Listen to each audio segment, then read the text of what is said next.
Hey guys, and welcome to another video of Funtime World.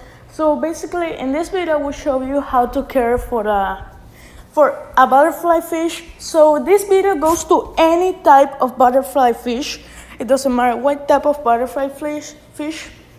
So all butterfly fish, they have the same amount of care. That means that they all need the same care.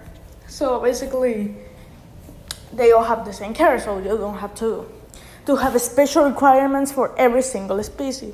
So first, let's start with the aquarium size. So the aquarium size is something pretty important. Every single fish needs a required aquarium size. In this case, butterfly fish are not fish that tend to grow a lot. I mean, you will not see a butterfly fish growing a lot. They may grow at least 10 centimeters to 15 centimeters, but they don't grow that big, so the aquarium size is not a big problem. I would recommend at least 28 gallons per every single butterfly fish. Also, they're pretty passive. They're not aggressive, and you will never see a butterfly fish attacking other fish. They may become a little bit aggressive, but if there are too many fish, and if there is another butterfly fish of the same species and the same gender, but butterfly fish attacking our fish, that's not something that you will see pretty much. So basically the aquarium size is 28 gallons, and some people will say, oh no, butterfly fish need 125 gallons to live okay. But no, that's not true. You can keep them in a 28 gallons guy. If you have the oxygen, you have the filters, you have gravel decoration, and your tank is in a good spot, then I would recommend keeping these guys. Now, feeding time. Now, when we're talking about feeding, we have to be careful with these guys. So basically, before you buy a butterfly fish, you need to know that these fish are pretty finicky, pretty delicate, and they may not accept every single food source that you give to them.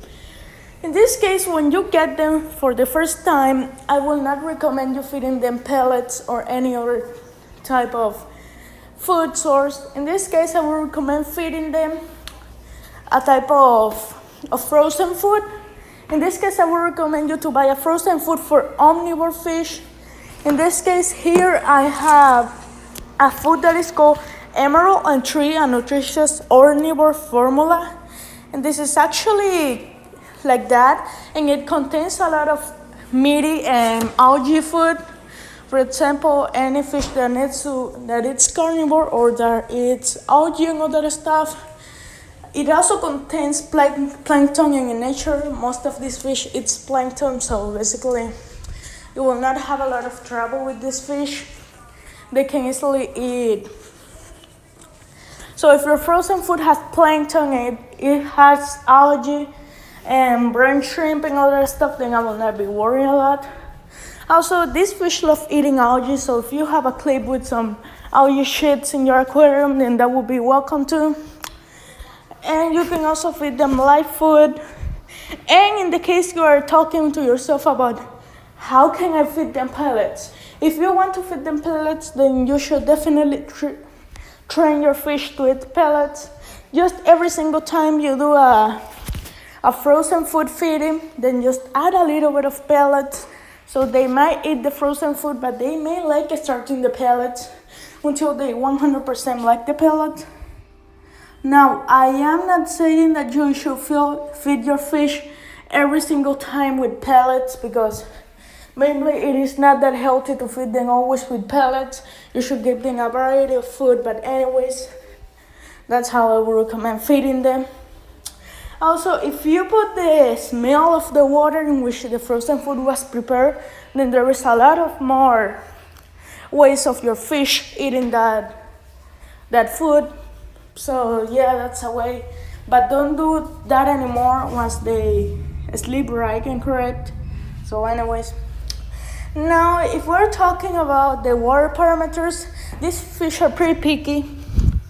And basically, if you have a lot of ammonia, nitrates or nitrates in your tank, I will not recommend getting one of these fish because they're pretty sensitive to ammonia especially. So if your aquarium ammonia parameters are not that good, then I will not recommend buying one of these fish.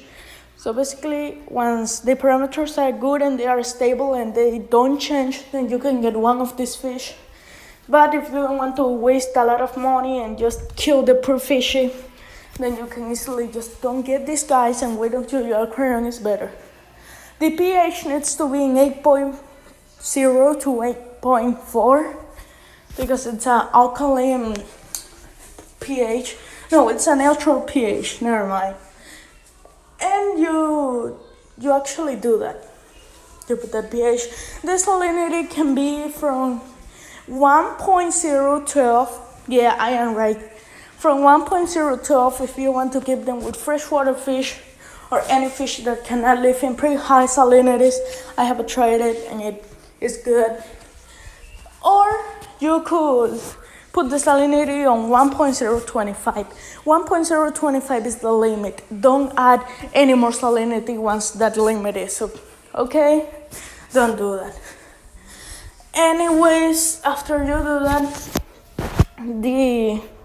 how can we say it? The temperature needs to be from 24 to 27 grades. That's the temperature they need, basically. And the alkalinity needs to be on 8. That's the right pH and alkalinity. Now let's go to something pretty important. And this is about basically how to acclimate the fish. Most people do errors when they are acclimating the fish. And let me tell you that this fish needs to be acclimated pretty right. So basically, most people say that you should put them floating in the bag and then just release them. But no, that's not the way, because they do not know the way. So if you do not put the water from your aquarium into the bag, you are not basically acclimating them, because you would just chuck them until you put them into the aquarium. So basically what I do is that I make a hole in the bag, a pretty small hole, and not a big hole. So and then the water from the aquarium is pretty slowly getting on the bag until the bag gets full. And when it gets full, then basically just the fish is already acclimated, and it's slow enough so the fish can get acclimated right. So that's how I do it. Also, this is the butterfly fish I have in my aquarium. Now, wait a second. So now we're going to talk about another thing, and it's that this is basically that you need to know that most people get this fish from the wild. I mean, it's impossible, well, almost impossible to breed them. So most of the fish that you will get from the stores are from the wild. And that's why these fish are hard to keep. Not that hard, but a little bit hard to keep. So basically, what I would recommend is that you should ask the pet stores if the fish is from the wild or if they just breed it. There is a 80% chance that it is from the wild and a 20% chance that it's bred. But anyways, getting fish from the wild is the more easy way, because breeding them takes a long time and other stuff. So pet stores just leave them there. They get them from the wild. They pay a price, and done. It's not that hard. Now let's go into gravel. So the substrate that you should have in your aquarium can depend. I have them on gravel. I have my Audiga butterfly fish on gravel, on a blue marine gravel with aqua gravel and marine. Oh no, it's like blue gravel. So you can keep them on gravel or sand. It is good too. And the last point is the filtration it's the recommendation. So I would recommend you this fish if your aquarium is totally cycle, if the parameters are perfect, nothing is changing too frequently, and if you have a little bit more of experience. Also, before you get this fish, please have a variety of frozen food or live food if you want to, so you can keep them. Just maybe 3 packs of frozen food, not a ton of variety like a restaurant. But anyways, that was it, guys. I hope you liked the video. If you like it, you can give me a like and subscribe to my channel if you want to. If you didn't like the video, feel free to give a dislike. I understand it. Guys, so bye.